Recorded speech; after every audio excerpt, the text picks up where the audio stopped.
Hola a todos, hoy mi compañero Roberto y yo vamos a daros esta ponencia que lleva por título La química de la vida, aliada o enemiga. Cuando pensamos en medicina natural se nos viene a la mente este tipo de imágenes en las que hay muchas plantas, muchos aceites esenciales, etc. Y esto nos lleva a la falsa dicotomía en la que pareciera que la medicina hecha en base de comprimidos, pastillas, etc., sea aparentemente mala porque está llena de compuestos químicos, mientras que por contraparte la parte de la medicina natural es mucho más buena en principio, inocua, porque no tiene estos compuestos químicos. Nada más lejos de la realidad. Si nos ponemos a analizar la composición de las plantas, veremos que también tienen compuestos químicos, y de hecho es que son muy parecidos los químicos de los sintéticos. Aquí resaltado en azul la diferencia, son prácticamente iguales. Esto nos lleva a sacar unas conclusiones previas. La primera de ellas es que lo natural no es tan distinto de lo sintético, es más, es que de hecho en esencia son lo mismo. La segunda, que como todos sabemos, los compuestos sintéticos pueden ser nocivos, que enlazándolo con lo anterior, nos lleva a que la química de la vida, es decir, los compuestos naturales, también pueden ser nocivos, o dicho de otra manera, que lo natural no es necesariamente inocuo, no son sinónimos. Para ilustrar esto, Roberto y yo os hemos traído una serie de historias que os vamos a contar. La primera de ellas transcurre en Haití en el año 1980 en el poblado de Lester. Sucede que una mujer llamada Angelina Narcís es interceptada por un hombre misterioso que se identifica como Clarivius Narcís. Claro, comparten apellido, son hermanos. ¿Cuál es el problema? Que es que esto no era posible. ¿Por qué? Porque 18 años antes Clarivius había muerto, y es más, Angelina estuvo en su funeral de cuerpo presente. Esto convertía a Clarivius en un zombie. Cuando Clarivius contó su historia, dijo que él fue ingresado en el hospital enfermo y falleció a los pocos días, y de hecho es que hubo 2 médicos que certificaron su muerte. Pues Clarivius dijo que es que días antes un hechicero vudú le había administrado una poción, que era la que le había sumido en esta enfermedad. Además, él recuerda que en su funeral él estaba consciente de todo, pero no se podía mover. Y es más, él notó cómo se le clavaba un clavo en la mejilla cuando se cerraba el ataúd.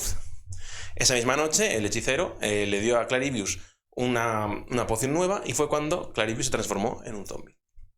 El hechicero llevó a Clarivius a un campo forzado de trabajo con otros zombies que estaban en la misma situación que él, hasta que un día uno de los zombies se rebeló y asesinó al hechicero, quedando todos los zombies libres y Clarivius también, por supuesto, lo que nos lleva al comienzo de esta historia. Claro, esto saltó a los medios. Y los científicos se preguntaron, ¿por qué hay zombies en Haití? ¿Qué es lo que está pasando? Bueno, se pusieron a investigar. Y decidieron centrarse en la poción que preparaban los hechiceros vudú de la zona, que sumían a las personas en este estado de catatonía. Cuando lo investigaron, se dieron cuenta que uno de los ingredientes de esta poción era peces de la familia de los tetraodóntidos. Que dicho así igual no suena, pero si os hablo de pez globo, igual ahí ya lo conocéis un poco mejor. Como bien sabéis, los peces globos se llevan tomando en la gastronomía japonesa desde hace años con el nombre de fugu, y en Japón sí que se han reportado diversas intoxicaciones a lo largo de la historia, donde los síntomas son parecidos a los que les pasaban a los zombies haitianos, ¿no? No se podían mover, y si la dosis era la suficiente, pues morían. Vale, pero ¿qué es lo que está causando todo esto? ¿Qué hay detrás de estas intoxicaciones? Pues la clave está en la tetrodotoxina, que es el compuesto químico que tiene el pez globo. Esta tetrodotoxina no solo se encuentra en el pez globo, sino que se encuentra en otros animales marinos, como puede ser el caso del pulpo de anillos azules, o en algunos anfibios, como puede ser algunos salamándridos, o algunas ranas venenosas del género Aletopus. ¿Y cómo actúa esta tetrodotoxina? Lo hace a nivel neuronal. Si recordamos la transmisión nerviosa que se produce en las neuronas, la información viaja desde las dendritas hacia los axones. Para que esto suceda, voy a hacer ahora una pequeña explicación muy resumida de cómo funciona la transmisión nerviosa. Pero la realidad es bastante más compleja que esto. Podemos decir que necesitamos que haya iones sodio que están fuera de la neurona, necesitamos que estos iones penetren dentro de la neurona. Y para ello existen unos canales que se llaman los canales de sodio. Los iones sodio entran a la neurona y se produce la transmisión nerviosa. Vale, ¿qué es lo que pasa con la tetrodotoxina en el medio? La tetrodotoxina lo que hace es bloquear estos canales de sodio y por lo tanto inhibe la transmisión nerviosa. Es decir, que la tetrodotoxina inhibe al sistema nervioso. Todos sabéis que el sistema nervioso se divide en sistema nervioso periférico y sistema nervioso central. Pues bien, la tetrodotoxina solamente actúa a nivel periférico, no llega a nivel central. Entonces los efectos que vamos a observar van a ser solo a nivel periférico. Todos los nervios que inervan distintos órganos, pues vamos a ver cómo les afectan a estos órganos cuando son los nervios, cuando se inhiben estos nervios. En el caso de la musculatura, pues rigidez muscular; en el caso del corazón, bradicardia; en el caso, por ejemplo, de los pulmones, disminuye la frecuencia respiratoria. Si la frecuencia respiratoria disminuye lo suficiente, se produce la muerte por asfixia. Pero claro, recordamos que la tetrodotoxina no accede a nivel central. Y esto es lo que explica que Clarivius estuviera consciente de todo lo que pasaba, pero no podía moverse. Entonces, la tetrodotoxina es un compuesto natural, y recalco lo de natural, y es de los venenos más peligrosos que existen en la naturaleza. Vale. Si recordamos, el título de la ponencia era La química de la vida, aliada o enemiga. No hemos visto la parte enemiga. O sea, acabamos de ver la parte enemiga, pero ¿qué hay de la aliada? Dicho de otra manera, ¿se puede utilizar la tetrodotoxina en terapéutica con fines medicinales? Bueno, se está investigando y parece ser que puede ser útil para tratar los dolores de pacientes con cáncer, para tratar dolores neurálgicos o para tratar la espasticidad muscular. Todas estas dolencias o condiciones suceden porque la información nerviosa está llegando a los distintos puntos. Si inhibimos esta información nerviosa, acabaríamos tratando toda esta serie de dolencias y síntomas. Aquí termina esta primera historia y ahora nos vamos a ir a Estrasburgo, a 1518. Sucede que en la plaza de Estrasburgo una mujer empieza a bailar de manera descontrolada y no para. Y con el tiempo se le van sumando más y más personas que no paran de bailar y bailar y bailar durante días. No paran para comer, no paran para dormir ni para beber. Conclusión, centenares de personas murieron bailando en Estrasburgo. A este suceso se le conoce como la epidemia de baile de 1518. ¿Qué causó todo esto? ¿Qué es lo que hizo que un pueblo entero, una ciudad entera, se pusiera a bailar hasta la muerte? Bueno, pues parece que la respuesta está en el centeno. Pero no en el centeno precisamente, sino en el cornezuelo del centeno, que es un hongo parásito que infecta a determinados cultivos.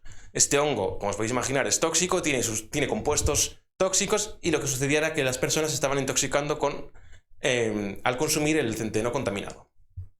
Ahora os explicaría cómo sucede toda esta intoxicación, los componentes del cornezuelo del centeno, etc. Sin embargo, por falta de tiempo, os abro la puerta que lo investiguéis por vuestra cuenta, porque es algo realmente interesantísimo, así que nada, mi parte de la ponencia termina aquí. Os dejo con mi compañero Roberto. Buenas, yo soy Roberto y voy a contar otro tipo de historias diferentes a las de Mario, puesto que yo me voy a centrar más en las plantas. La primera historia que os voy a contar viene a raíz de este cuadro de aquí, que mucha gente reconoceréis, y representa la muerte de Sócrates. Como todos bien sabemos, Sócrates murió envenenado por cicuta, pero según los escritos que se dejaron, se sabe que no experimentó una muerte característica por intoxicación mediante coniina, que es el principal alcaloide de la cicuta, por lo que se cree que había otras plantas en el cáliz que le dieron. Y la teoría más aceptada es que otra planta de las que había en el cáliz era la adormidera, jugo de adormidera, que a lo mejor por adormidera no se conoce mucho, pero por opio yo creo que todo el mundo la conocemos. Centrándonos en la adormidera, Papaver somniferum, esta ya se empleaba en el antiguo Egipto y en la antigua Grecia con fines medicinales, y también fue en estas civilizaciones en las primeras que se usó con fines lúdicos.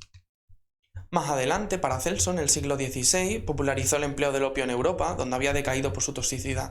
Y fue tanto su popularización que la mayoría de los remedios medicinales que se usaban en aquella época estaban hechos a base de opio. Aquí tenemos un ejemplo que es el láudano, que es la solución alcohólica del opio. Más adelante, Charles Romley, en su laboratorio, estuvo investigando las reacciones de la morfina, que es el principal alcaloide de la dormidera, y mediante esta reacción de aquí abajo, de acetilación, obtuvo este compuesto que es la diacetilmorfina, que posteriormente su compañero Heinrich Dresser estuvo investigando sus efectos, descubriendo que era entre un 50% y un 100% de veces más potente que la morfina. Y a este compuesto le llamó heroína. Fue tanto su repercusión que a partir de ahí muchos remedios medicinales estaban hechos a base de heroína, y Bayer la produjo en masa hasta 1913, en el que cesó su producción por los terribles efectos que producía y las adicciones que generaba.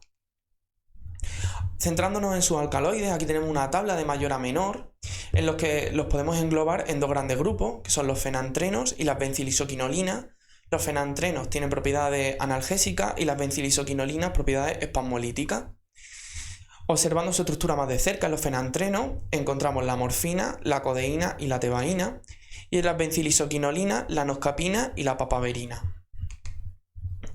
Estos compuestos los generan las plantas mediante procesos de biosíntesis con una sencillez relativa, puesto que esto en el laboratorio es muy complejo sintetizarlo, y aquí tenemos un ejemplo de la biosíntesis de la morfina. En la actualidad, aunque mucha gente no lo cree, el opio sigue teniendo mucha importancia y se sigue produciendo.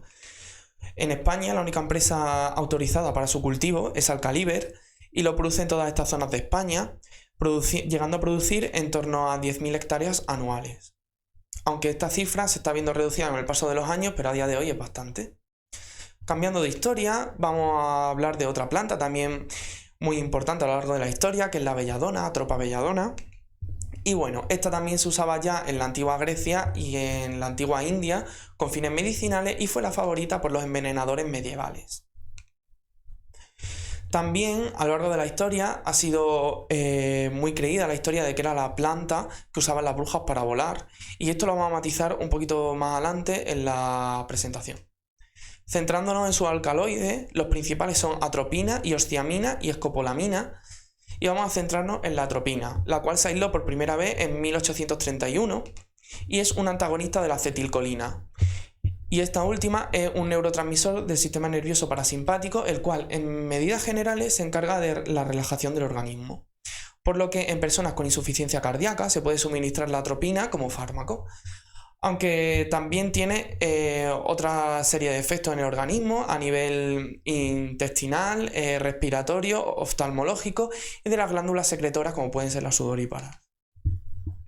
La escopolamina se aisló bastante más tarde, en 1880, y esta tiene efectos similares a la atropina pero con más incidencia cerebral, por lo que en la Segunda Guerra Mundial se usó para evitar los mareos, las náuseas y los vómitos asociadas a los viajes largos y viajes en avión, y también fue muy empleado como espasmolítico y sedante en personas con Parkinson.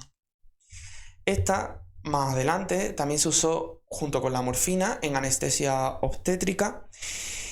Y a las dosis a las que se empleaba, pues se descubrió que no producía la pérdida de la conciencia de la madre. Además, tampoco producía la pérdida de los dolores del parto, dañaba el sistema nervioso del recién nacido y suprimía los recuerdos de la madre asociados al parto, por lo que se dejó de usar relativamente pronto. Volviendo atrás, en lo de que era la planta que usaban las brujas para volar, esto es porque la escopolamina a dosis tóxicas produce alucinaciones, entonces los mejunjes que hacían las brujas que después se tomaban, usaban esta planta y se intoxicaban creyendo que volaban, aunque eso no era real. En la actualidad, la escopolamina sigue teniendo uso, de hecho se usa como parches por astronautas para combatir el mal del espacio y también se usa en procesos posteriores a quimioterapias como antiemético.